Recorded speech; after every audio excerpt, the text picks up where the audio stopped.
নমস্কাৰ এয়া অপৰাধনামা মই কৃপাঞ্চল প্ৰাজবংশী তেজপুৰত প্ৰবক্তাৰ আত্মহত্যাৰ চেষ্টা এগৰাকী প্ৰবক্তাৰ আত্মহননৰ চেষ্টা তেজপুৰ বিশ্ববিদ্যালয় চৌহদৰ কোঠালিত চিপ লৈ আত্মহত্যা কৰিব বিচাৰিছিল এগৰাকী অধিবক্তাই ইলেক্ট্ৰনিক এণ্ড কমিউনিকেশ্যন বিভাগৰ তেখেত প্ৰবক্তা ততাতৈয়াকৈ সংকটজনক অৱস্থাত তেখেতক উদ্ধাৰ কৰি হাস্পতালত ভৰ্তি কৰোৱা হৈছে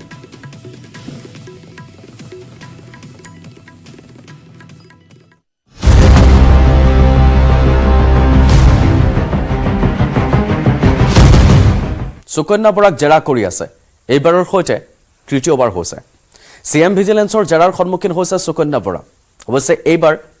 জেৰা মুখেৰে নহয় যেহেতু তেওঁ মুখেৰে কথা কোৱা নাই লিখি দিব লাগিব সিএম ভিজিলেন্সৰ লিখিত প্ৰশ্নৰ উত্তৰ দিবলৈ ইতিমধ্যে এডিসি সুকন্যা বৰা উপস্থিত হৈছে যিমানে তদন্ত আগবাঢ়িছে সিমানে সুকন্যাৰ সম্পত্তি বাঢ়ি গৈ আছে মৰিগাঁৱত 17 বিঘাৰ পৰিৱৰ্তে 27 বিঘা ভূমি আছে সুকন্যাৰ এতিয়াও কামৰূপ মহানগৰ আৰু কামৰূপ জিলাৰ সম্পত্তিৰ সম্পূৰ্ণ তথ্য পোৱা নাই আয়ৰ তুলনাত এতিয়ালৈ প্ৰায় 440% সম্পত্তি সুকন্যাৰ বৃদ্ধি পোৱা পৰিলক্ষিত হৈছে এতিয়াও বহু সম্পত্তিৰ তথ্য লুকুৱাই ৰাখিছে সুকন্যাই কাৰণ এতিয়ালৈকে পিএনবিৰ একাউণ্টটো খুলিব পৰাই নাই একাউণ্টত কিমান ধন আছে জানিব পৰা হোৱা নাই একেদৰে পাছপৰ্টটো বিচাৰি পোৱা নাই লকাৰৰ চাবি পোৱা নাই সেই বিষয়ক লৈ সিএম ভিজিলেন্সে তদন্ত কৰি আছে এই দুদিনৰ জেৰাত কোনো উত্তৰ ভালকৈ দিয়া নাই তদন্তকাৰী দলক হেনো বিপথে পৰিচালিত কৰিবলৈ চেষ্টা কৰিছে সুকন্যাই যাৰ বাবে সিএম ভিজিলেন্সে সকলো প্ৰশ্ন লিখিতভাৱে দিছে এইবাৰ সেই সকলো প্ৰশ্নৰ উত্তৰ আজি কোটিপতি সুকন্যাই দিবলৈ হাজিৰ হৈছে আৰু এই মুহূৰ্তত জনাই থওঁ যে সোমবাৰে দিনজোৰা জেৰা কৰা হৈছিল তেখেতক যাবলৈ দিয়া হ'ল তাৰ পাছত 8 বছৰত কেনেকৈ ইমান কোটি কোটি টকাৰ পাহাৰ গঢ়িলে সম্পত্তিৰ গান্ধীবস্তি জয়নগৰত অট্টালিকা ফ্লেট নথি তাৰ পাছতে আৰু বহু অলংকাৰ কৰ পৰা পালে সেয়া এটা প্ৰশ্ন কৰি সোধা পোছা অব্যাহত ৰখা হৈছে সুকন্যাক জ্যেষ্ঠ সাংবাদিক বলেন ভট্টাচাৰ্যই আমাক পুৱাৰে পৰাই খবৰ জনাই আছে সুকন্যা উপস্থিত হোৱাৰ পৰা এতিয়ালৈকে কি হৈছে আটাইখিনি জনাই আছে আকৌ বলেনৰ ওচৰলৈ যাব বিচাৰিছো বলেন আৰু আপডেটছ আপোনাৰ পৰা জানিম সময় যিমানে আগবাঢ়িছে সিমানে আচলতে সুকন্যাৰ যিখন সম্পত্তিৰ তালিকা দীঘল হৈছে পৰ্বতসম সম্পত্তিৰ গৰাকী সুকন্যা অতি কম সময়ৰ ভিতৰতে নিজকে প্ৰভাৱশালী ব্যক্তিৰূপে নিজকে পৰিগণিত কৰিবলৈ চেষ্টা চলাইছে একমাত্ৰ ধনৰ জৰিয়তে আৰু যি ধন সংগ্ৰহ কৰিছিল একমাত্ৰ বেআইনীভাৱে বা অনিয়ম অনীতিৰে সেই ধন সংগ্ৰহ হৈছিল আৰু সংগ্ৰহ হোৱা সেই ধনৰ তদন্ত বিচাৰি এই মুহূৰ্তত হাবাথুৰি খাইছে তদন্তকাৰী আৰক্ষীয়ে কাৰণ আৰক্ষীয়ে এই মুহূৰ্তত হতবাক হৈছে প্ৰতিটো আচলতে সম্পত্তিৰ তালিকা আৰু যিসমূহ ধন এই মুহূৰ্ততকৈ পোহৰলৈ অহা নাই যিকেইখন তালিকা এই মুহূৰ্তলৈ পোহৰলৈ অহা নাই সেই তালিকাকেইখনৰ সন্ধানত আৰক্ষী তদন্ত অব্যাহত ৰাখিছে কিন্তু তথাপি যিহেতুকে আজি সুকন্যাক আশা কৰা হৈছে যে আজি হয়তো তদন্তকাৰী আৰক্ষীৰ সন্মুখত সেইসমূহ তথ্য ফাদিল কৰিব কাৰণ ইয়াৰ পূৰ্বে দুদিন ধৰি জেৰা চলাইছে জেৰাত কোনো ধৰণৰ নিমাত সুকন্যাই কোনো ধৰণৰ মাত মতা নাছিলে কিন্তু আজি যেহেতুকে আৰক্ষীয়ে লিখিতভাৱে সেইসমূহ প্ৰশ্ন প্ৰদান কৰাইছিলে গতিকে সেই প্ৰশ্নসমূহৰ উত্তৰ হয়তো আৰক্ষীয়ে পাব বুলি আশা কৰিছে কিন্তু কিমান দূৰ আচলতে সেই তদন্তত আৰক্ষী আজি উত্তৰসমূহ লাভ কৰে সেয়া হ'ব লক্ষণীয় কাৰণ সন্ধিয়া আমি যদি শেহতীয়া দুদিন চাবলৈ যাওঁ তেতিয়াহ'লে সন্ধিয়াৰ সময়লৈকে সেই জেৰা চলিছিলে সম্ভৱতঃ আজিও সেই জেৰা একেধৰণে হয়তো সন্ধিয়ালৈকে চলাব কিন্তু সেই সন্ধিয়ালৈকে চলাবলগীয়া এই জেৰাৰ সময়ছোৱাত সেইসমূহ তথ্য আৰক্ষীয়ে বিচৰা ধৰণে লাভ কৰে নে নকৰে যদি নকৰে হয়তো আৰক্ষীৰ হাতত প্ৰমাণ থাকিব যে তেখেতসকলে লিখিত ধৰণে যিসমূহ উত্তৰ বিচাৰিছিলে সেই ধৰণে সুকন্যাই সহযোগ স্থাপন কৰা নাই আৰু সহযোগিতা স্থাপন নকৰাৰ বাবে আচলতে সুকন্যাৰ বিৰুদ্ধে কঠোৰ ব্যৱস্থা গ্ৰহণ কৰা হ'ব আৰু সেই কঠোৰ ব্যৱস্থা আচলতে কি পৰ্যায়ত হ'ব সেয়া হয়তো নিশ্চয়কৈ সময়ত লক্ষণীয় হৈ পৰিব কাৰণ সকলোৱে এই মুহূৰ্তত অতি কম দিনৰ ভিতৰত আচলতে অধিক সম্পত্তিৰ গৰাকী হোৱা আয় বহিৰ্ভূত সম্পত্তিৰ গৰাকী হোৱা সুকন্যাৰ গ্ৰেপ্তাৰ হোৱাটোৰ বিষয়টি ইতিমধ্যে চৰ্চিত হৈছে আৰু হয়তো আৰক্ষীক যদি সেই ধৰণে আচলতে সহযোগিতা স্থাপন নকৰে বা আৰক্ষী বিচৰা যিসমূহ প্ৰশ্ন সেই প্ৰশ্নৰ যদি উত্তৰ যদি সুকন্যাই প্ৰদান নকৰে তেতিয়াহ'লে গ্ৰেপ্তাৰ হোৱাৰ সম্ভাৱনা আছে গতিকে তৃতীয়বাৰলৈকে চান্স দিছে আৰক্ষীয়ে আৰু সেই তৃতীয়বাৰলৈকে চান্স আচলতে লৈছে নে নাই সুকন্যাই সেই বিষয়টো লক্ষণীয় হ'ব কিন্তু যি ধৰণে পূৰ্বৰে পৰা তলব কৰা হৈছিলে সেই তলব কৰাৰ দিনটোত নিৰ্ধাৰিত সময়তে আচলতে সুকন্যাই সিএম ভিজিলেন্সৰ কাৰ্যালয়ত উপস্থিত হৈছে সেই বিষয়টো সহযোগিতা স্থাপন কৰিছে কিন্তু যেহেতুকে আৰক্ষীৰ সন্মুখত কোনো ধৰণৰ তথ্য প্ৰকাশ কৰা হোৱা নাই সেই দিশটো আৰক্ষীয়ে এতিয়া কিদৰে আদালতৰ মজিয়াত আচলতে বুজাব বা আদালতৰ মজিয়াত সেইসমূহ প্ৰমাণ ৰাখিব গতিকে সেই প্ৰমাণ ৰখাৰ উদ্দেশ্যে আৰক্ষীয়ে লিখিতভাৱেই এতিয়া তেখেতক প্ৰশ্নসমূহ দিয়া হৈছে আৰু সেই প্ৰশ্নসমূহ আচলতে লিখিত যদি সম্ভৱ হয় লিখিতভাৱে উত্তৰ আগবঢ়াব আৰু নহ'লে সেয়া মৌখিকভাৱে যিসমূহ উত্তৰ আগবঢ়াব আৰক্ষী লিখিতভাৱে ওপৰত ৰাখিব গতিকে এই দিশটো আজিৰ দিনটোৰ আটাইতকৈ গুৰুত্বপূৰ্ণ দিশ কিন্তু তাৰ সমান্তৰালভাৱে যদি আমি চাওঁ যে তিনিখন জিলাত তেখেতৰ যথেষ্ট সম্পত্তি থকাৰ যিখন তালিকা লাভ কৰিছে আৰক্ষীয়ে সেই সম্ভাৱ্য তালিকাৰ ভিত্তিত অভিযান চলি আছে মৰিগাঁৱৰ তথ্য কিছু লাভ কৰিছে যদিও বা কিছু তথ্য এই মুহূৰ্তত লাভ নকৰা বুলিও আৰক্ষীৰ সূত্ৰৰ পৰা জানিব পৰা গৈছে একেদৰে দেখিব পোৱা গৈছে কামৰূপ মহানগৰ আৰু কামৰূপ জিলাৰ ক্ষেত্ৰত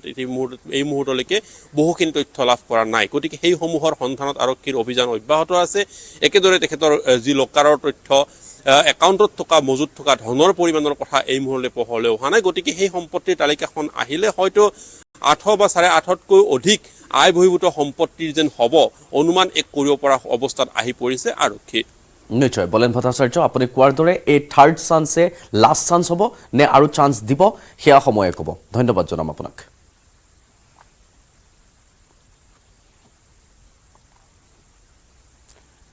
কৰিমগঞ্জৰ ভাৰত বাংলাদেশ সীমান্তত গুলীচালনা বালিয়া সীমান্তত বিএছএফে 40 জাই গুলী ফুটাইছে কৰিমগঞ্জ আৰক্ষীৰ অভিযানৰ সময়তে বিএছএফে গুলী চলাইছে বাংলাদেশী গৰু সৰবৰাহকাৰীক সতৰ্ক কৰিবলৈ বিএছএফৰ গুলীচালনাৰ পিছতে বাংলাদেশলৈ পলায়ন কৰিছে গো সৰবৰাহকাৰীয়ে সীমান্তৰে ভাৰতত প্ৰৱেশ কৰিছিল 2 বাংলাদেশী গো সৰবৰাহকাৰী বাংলাদেশী গো সৰবৰাহকাৰীৰ প্ৰৱেশৰ খবৰ পাই আৰক্ষীয়ে চলাইছিল অভিযান কৰিমগঞ্জৰ ভাৰত বাংলাদেশ সীমান্তত গুলীচালনাৰ ঘটনা বালিয়া সীমান্তত বিএছএফে 40 জাই গুলী ফুটাইছে বাংলাদেশী গৰু সৰবৰাহকাৰীক সতৰ্ক কৰি দিবলৈ বিএছএফে গুলী চলাইছে বিএছএফৰ গুলীচালনাৰ পিছত বাংলাদেশলৈ পলায়ন কৰিছে গো সৰবৰাহকাৰী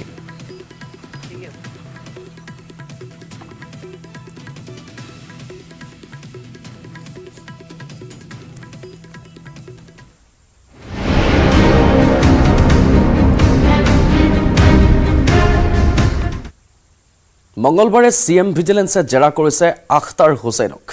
অৱশ্যে জেৰাৰ অন্তত ডিঅ আখতাৰক যাবলৈও দিয়া হৈছে সংবাদ মাধ্যমৰ সন্মুখত কোনো মন্তব্য কৰা নাই কিন্তু আখতাৰে পৰৱৰ্তী সময়ত পুনৰ জেৰাৰ বাবে আখতাৰক মতাৰ সম্ভাৱনা আছে ঠিকাৰ টুপ দি আখতাৰে কোটি কোটি টকা লুটিছিল বৰ্তমানেও কাছাৰত ভূমি সংৰক্ষণ বিভাগত কৰ্মৰত হৈ আছে গ্ৰেপ্তাৰৰ ভয়ত অগ্ৰিম জামিন লাভ কৰিছে আখতাৰ হুছেইনে এই আখতাৰ হুছেইনক কালি সোধা হৈছিল যাবলৈ দিছে কিন্তু আকৌ মাতিব পাৰে সিএম ভিজিলেন্সে জেৰা কৰিছিল আখতাৰ হুছেইনক আৰু আখতাৰ হুছেইনৰ গোৱালপাৰাৰ আমি এইটো বাসগৃহ দেখুৱাইছো গোৱালপাৰাৰ এইটো অট্টালিকা 7 মহলীয়া এটা অট্টালিকা আছিল আমি ইতিমধ্যে আপোনাক আখতাৰৰ কোলা অধ্যায় গ্ৰাফিকেলি দেখুৱাই গৈছো এই 7 মহলীয়া বিশাল অট্টালিকাটো খুহাতে দেখুৱাই গৈছো তাৰোপৰিও গোৱালপাৰাত তেওঁলোকৰ আৰু বহু ঘৰ মাটি আছে দুটা ঘৰ আছে 4টা স্থানত মাটি আছে ঠিকা দিয়াৰ টুপ দিছিল আৰু কোটি কোটি টকা লুটিছিল তেনেকৈ 2 নম্বৰী ঠিকাদাৰক কাম দিছিল আখতাৰে যাৰ বাবে বহু সময়ত কামৰ গাফিলতি হৈছিল কাম ভাল নহৈছিল বুলিও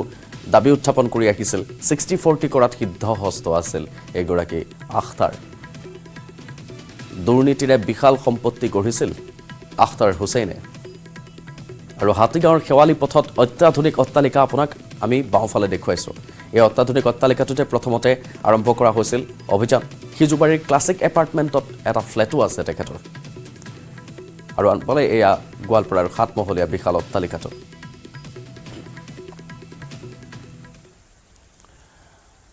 অপৰাধনামাত লৈছো আন এটা বিৰতি ভাৰতৰ গৌৰৱ গোটেই বিশ্বতেই ইয়াৰ সন্মান ষ্ট্ৰং মানে মাইথান ষ্টীল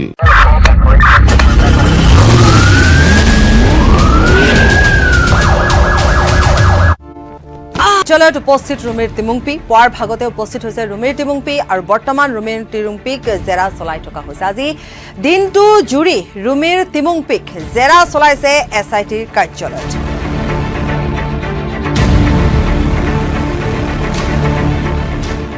ৰুমিৰ তিমুংপিক আজি হাজিৰ হ'বলৈ নিৰ্দেশ দিয়া হৈছিলে আৰু সময়তকৈ আগতে এছআইটিৰ কাৰ্যালয়ত হাজিৰ হৈছিল ৰুমিৰ তিমুংপিক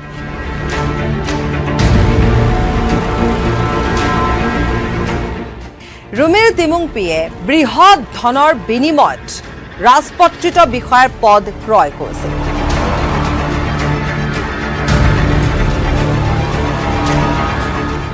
এপিএছচিৰ মূল পৰীক্ষাত উত্তীৰ্ণই হোৱা নাছিল ৰুমিৰ বৃহৎ ধনৰ বিনিময়ত ৰাজপত্ৰিত বিষয়াৰ পদ ক্ৰয় কৰিছিল ST হিলছৰ কাট অফ মাৰ্ক আছিল 631 নম্বৰ ৰুমিৰ টিমুংপিয়ে পাইছিল 578 নম্বৰ 6খন উত্তৰ বহীৰ 4খনতে জালিয়াতিৰে নম্বৰ বৃদ্ধি কৰিছিল ইংৰাজীত 125 নম্বৰ পাইছিল টেবুলেশ্যন চিটত বৃদ্ধি হৈছিল গৈ 175 ৰাজনীতি বিজ্ঞানৰ প্ৰথম কাকতত 61 নম্বৰ পাইছিল ৰাকেশ পালৰ আশীৰ্বাদত হৈছিল 111 নম্বৰ ৰাজনীতি বিজ্ঞানৰ দ্বিতীয় কাকততো 50 নম্বৰ বৃদ্ধি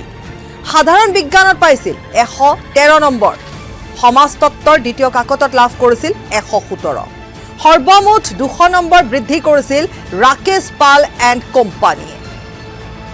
2023 30 নৱেম্বৰত এপিএছ ৰুমিৰ টিমুংপিক নিলম্বন কৰা হয়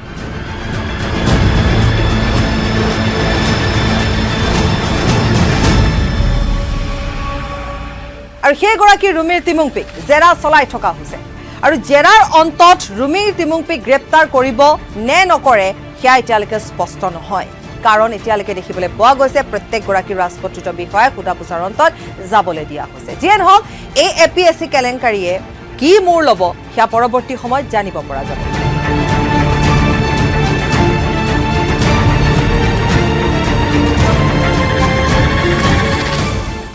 এইখিনিতে উল্লেখনীয় কথা যে নিলম্বিত এপিএছ ৰুমিৰ টিমুংপিৰ পিতৃ হ'ল বিজেপিৰ হামৰেন সমষ্টিৰ পাৰিষদ তথা EM মংগল সিং টিমুং আৰু শহুৰেক হ'ল ডিফু সমষ্টিৰ বিজেপি বিধায়ক বিদ্যা সিং ইংলেং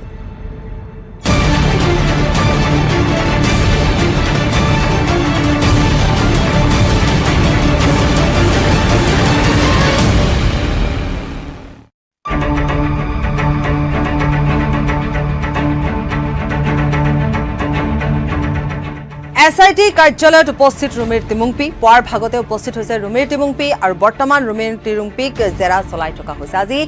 দিনটো জুৰি ৰুমিৰ টিমুংপিক জেৰা চলাইছে SIT কাৰ্যালয়ত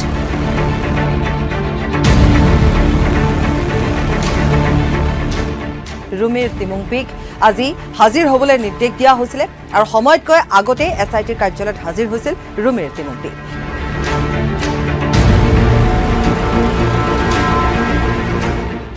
ৰুমিৰ টিমুংপিয়ে বৃহৎ ধনৰ বিনিময়ত ৰাজপথ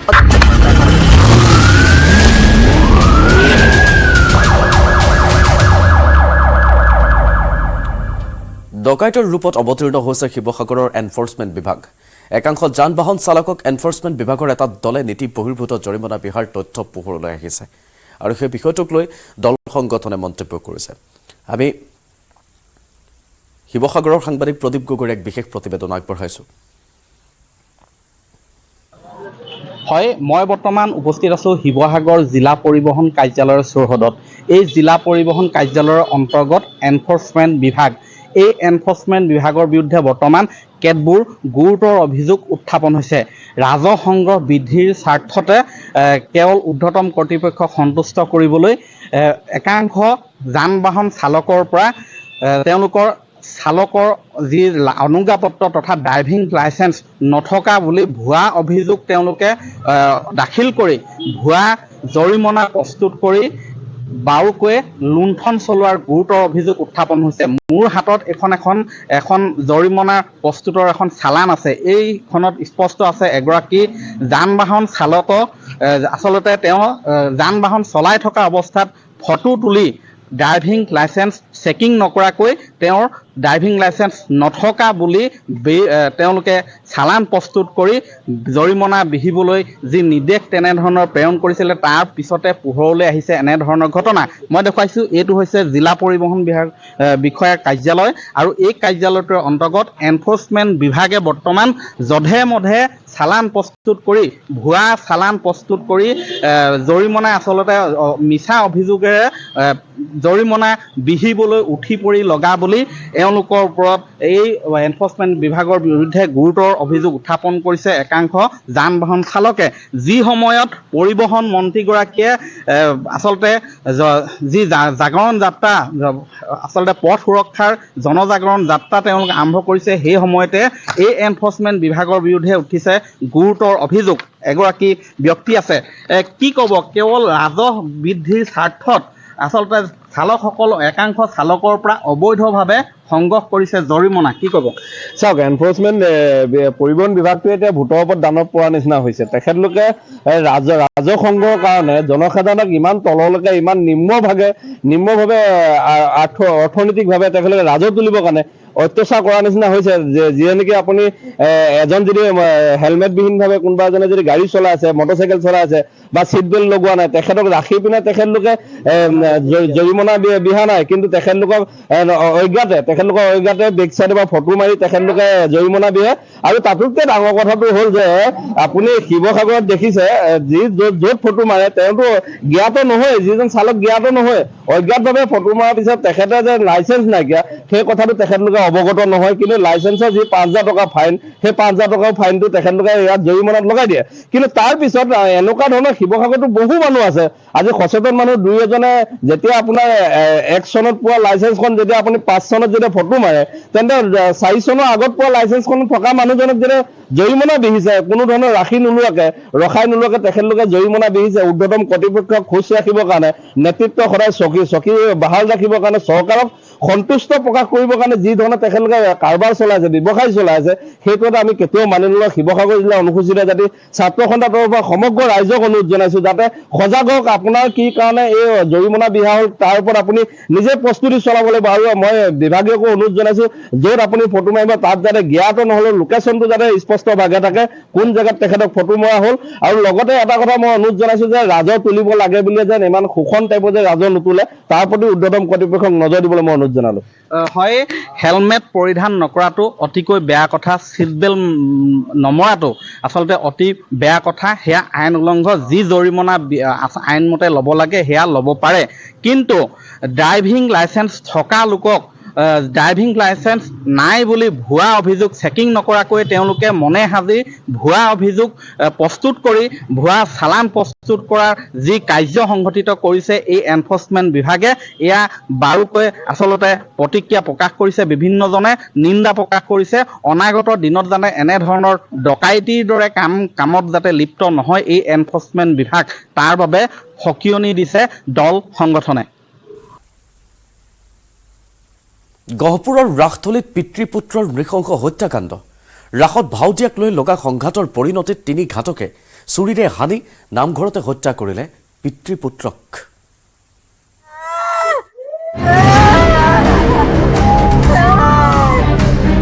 গহপুৰত নৃশংস কাণ্ড ৰাসত পিতা পুত্ৰৰ হত্যাকাণ্ড গুপি ওলোৱাৰ সময়তে 3 ঘাতকে প্ৰাণ ল'লে সীমান্ত শইকীয়াৰ লগতে পিতৃ হিতেশ্বৰ শইকীয়া মই উভতি গৈছো মানুহটো পৰি পেটটো ওলাই আছে ল'ৰাটো দেখাই নাপালো হাতে হাতে চুৰি লৈ পূব কলাবাৰীৰ দেউৰী চুকৰ ৰাস চাবলৈ অহা অকণ বৰদলৈ মদন বৰদলৈ আৰু কৃষ্ণ বৰদলৈৰ হাতত প্ৰাণ গ'ল পিতা পুত্ৰ অসুৰৰ ভাও লোৱা বৌয়েকক ৰাসত ওলোৱাত অকণ বৰদলৈয়ে বাধা দিয়াৰ বাবেই তেজেৰে ৰাঙলী হ'ল দেউৰী চুকৰ নামঘৰ তাই ওখ ভাও লৈছে তই কেলে হাক দিছ অকণক ক'লে অকণ বৰদলৈ শ্ৰীমন্ত বৰদলৈ মই মোৰ মাইকীক হাক দিছো তই কেলে কবি বুলি এইখিনিতে কাজিয়া লাগিলে সিহঁতে মদন বৰদলৈ অকণ বৰদলৈ কৃষ্ণ বৰদলৈ ফুচু বৰদলৈ ইয়াত 4টাই এটিকা হাতত লৈ মই অহা দেখিছো তই আহিছে মই কৈছো তহঁতে কাক মাৰি থৈ আহিছ বুলি কৈ শেষ মুহূৰ্তত অসুৰৰ সলনি বৌয়েকক আন এটা ভাও দিয়াৰ দাবী কৰা অকণক বুজনি দিছিল সীমান্তই তাতেই খং উঠি সীমান্তক উপৰ্য পৰি চুৰিৰে আঘাত কৰি বগৰাই দিলে অকণে ৰাস চাবলৈ হাতত চুৰি লৈ অহা ভায়েক মদন আৰু দেউতাক কৃষ্ণয়ো সহায় কৰিলে অকণক বিপৰীতে সীমান্তক সহায় কৰিবলৈ অহা পিতৃ হিতেশ্বৰ শইকীয়াকো খুদাই নেৰিলে ঘাতকৰ দলে সীমান্তৰ দৰে চুৰিকাঘাতেৰে ধৰাশায়ী কৰিলে হিতেশ্বৰ শইকীয়াক কৃষ্ণ বৰদলৈ, মদন বৰদলৈ, অকণ বৰদলৈ এনেকৈ হানি খুচি হত্যা কৰিছে বুলি এজন তাতে স্পট ডেড হৈছে, এজন বাটতে। চবেই বোৱাৰীজনীৰ কাৰণে হৈছে, তাইকো ধৰিব লাগে। ই ভাল পাই কাৰণে আমাৰ নাচিব নিদিয়াৰ কাৰণে চব তেনেকুৱা অকণ বৰদলৈ, মদন বৰদলৈ আৰু কৃষ্ণ বৰদলৈৰ চুৰিকাঘাটত ৰাসথলীতেই মৃত্যু হ'ল সীমান্ত শইকীয়াৰ। বিপৰীতে হস্পিটেললৈ নিয়াৰ বাটত প্ৰাণবায়ু উৰি গ'ল সীমান্তৰ পিতৃ হিতেশ্বৰ শইকীয়াৰ। নিজে নিজে নাৰী পেটুবোৰ ভৰাই আছে, মোক কৈছে অকণমান ৰ তেনেকৈ বুলি কৈছে। মই বোলো আপোনাৰ ধৈৰ্য ধৰক, আপুনি কওক কোনে মাৰিলে। তাৰপৰা বোলে অকণ বৰদলৈ মাৰিছে, আকৌ মদনও মাৰিছে, গোটেইখিনিয়ে ধৰি লৈ পেলাই মোক মাৰিছে। এইখিনি কথা ক'বলৈই নাপালে, মানে উশাহ চুটি হৈ গৈ আছে। পিতা পুত্ৰক হত্যা কৰি ৰাসথলীৰ আঙুলি কৰা 3 ঘাতকক ইতিমধ্যে গ্ৰেপ্তাৰ কৰিছে গহপুৰ আৰক্ষীয়ে।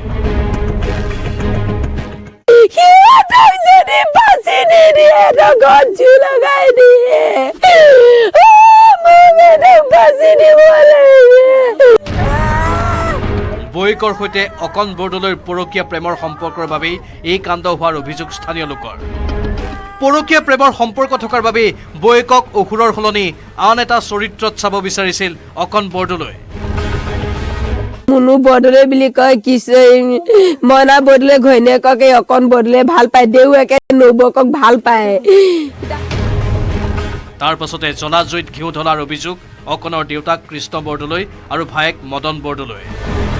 গহপুৰ আৰক্ষীয়ে এতিয়া মাৰাথন জেৰা চলাইছে ধৃত 3 ঘাতকক। গহপুৰৰ পৰা পলাশ ফুকনৰ report, news 18 Assam north east. ৰূপহীহাটত মৰেল পুলিচিং। সোমবাৰে নিশা সাংস্কৃতিক সন্ধিয়া চাবলৈ যোৱা 2জন যুৱকক গণপ্ৰহাৰ। বাইক দুৰ্ঘটনাত পতিত হোৱাৰ পাছতে যুৱক 2জনৰ ওপৰত চলিল ভয়ংকৰ আক্ৰমণ।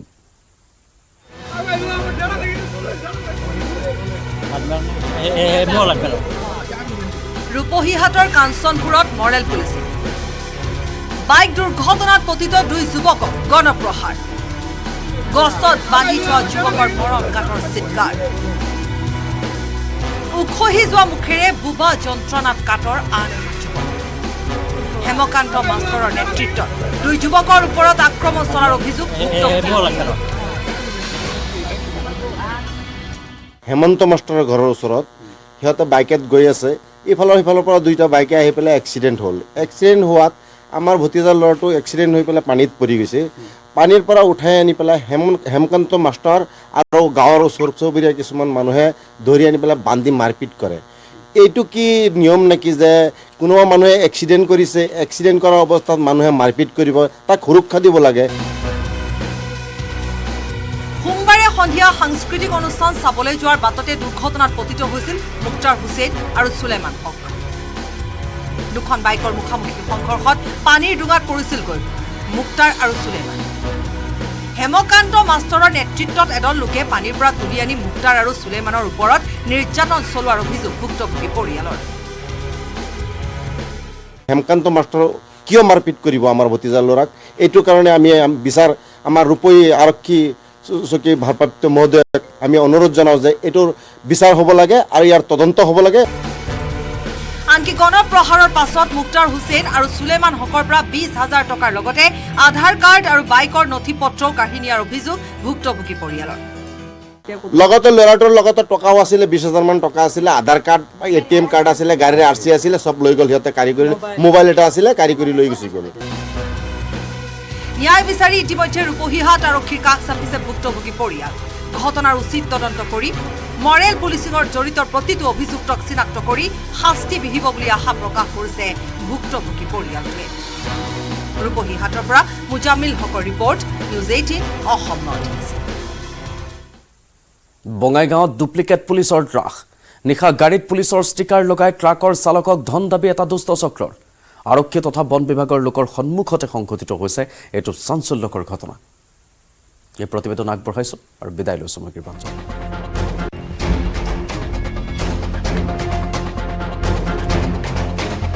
নকল পুলিচে ট্ৰাক চালকক ধন দাবী কৰোঁতেই ঘটনাস্থলীত হাজিৰ আচল পুলিচ। তাৰ পাছতে এই দশা হ'ল 3টা নকল পুলিচৰ।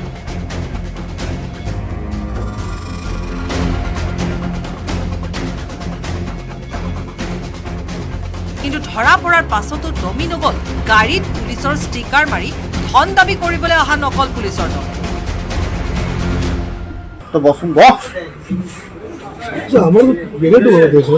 লোকৰ লগত এক্সটৰ্চন কৰিব গৈছ আৰু যেতিয়া ধৰি অনা হৈছে তোৰ যদি এফআইআৰ দিব আছে গাড়ীখন লৈ পেলাই চমজা ইমান যদি উদ্দেশ্য ভাল আছিলে এতিয়া থানাত চমজাব লাগিছিলে নহ'লে ইয়াত বঙাইগাঁৱৰ ঘটনা খয়েৰ গছৰ ডাল কঢ়িওৱা ট্ৰাকখন আগুচি ধৰিছিল 7জন। ওজন কৰিবলৈ ট্ৰাকখন কাটাত তোলোতেই নিজকে পুলিচৰ মানুহ বুলি চিনাকি দি 7টা নকল পুলিচে কাঢ়ি লৈছিল নথি পত্ৰৰ লগতে গাড়ীৰ চাবি। বন বিভাগৰ লোকৰ সন্মুখতে এই কাণ্ড সংঘটিত কৰিছিল নকল পুলিচৰ দল। এখন অচিনাক্ত বলেৰো গাড়ীয়ে আহি পেলাই এখন ট্ৰাক আবদ্ধ কৰি ড্ৰাইভাৰক অলপ দাবী ধমকি দি চাবিপাত আৰু লগতে কাগজ পত্ৰ নি আৰু তেওঁলোকে নিজকে এণ্টি কৰাপশ্যন ফ্ৰণ্ট বুলি এটা অৰ্গেনাইজেশ্যনৰ সদস্য বুলি কয়। সেই খবৰটো পোৱাৰ পিছত থানাত যেতিয়া ড্ৰাইভাৰজনে জনালে, হাৰুণ খান বুলি ড্ৰাইভাৰ, তেওঁ থানাত জনালে যে এনেকুৱা এটা ঘটনা হৈছে। তেতিয়া আমাৰ IC নৰ্থ বঙাইগাঁও তেওঁ তৎপৰ হৈ তদন্ত কৰি নিশাৰ ভিতৰতে 6জন দুৰ্বৃত্ত লগতে যিখন গাড়ী ব্যৱহাৰ হৈছিলে গাড়ীখনো আমি ৰিকভাৰ কৰিলোঁ। পুলিচৰ ষ্টিকাৰ মৰা এখন বলেৰত আহিছিল 7টা নকল পুলিচ, 2টা আহিছিল এখন বাইকত। পাছে ট্ৰাকৰ চাবি আৰু নথি পত্ৰ লৈ পলোৱাৰ পূৰ্বে আচল পুলিচে হাতে লোতে ধৰিলে 3টা নকল পুলিচক। ধৰা পৰা নকল পুলিচ কেইটাৰ নাম ক্ৰমে বাপন দেৱনাথ, শ্যামলা বসুমতাৰী আৰু নিৰঞ্জন দেৱনাথ। एंटी करप्शन के लोग बने थे और इन्होंने तुरंत हमारा चाबी और परमिट हमारा और वो ले लिया हमारे पास से इन्होंने। বঙাইগাঁৱৰ ৰাজপথত ধন দাবী কৰি পলাই থকা 4টা নকল পুলিচক বিচাৰি এতিয়াও অভিযান চলাই আছে আৰক্ষীয়ে। বঙাইগাঁৱৰ পৰা উপানন্দ শৰ্মাৰ ৰিপৰ্ট, নিউজ 18 অসম।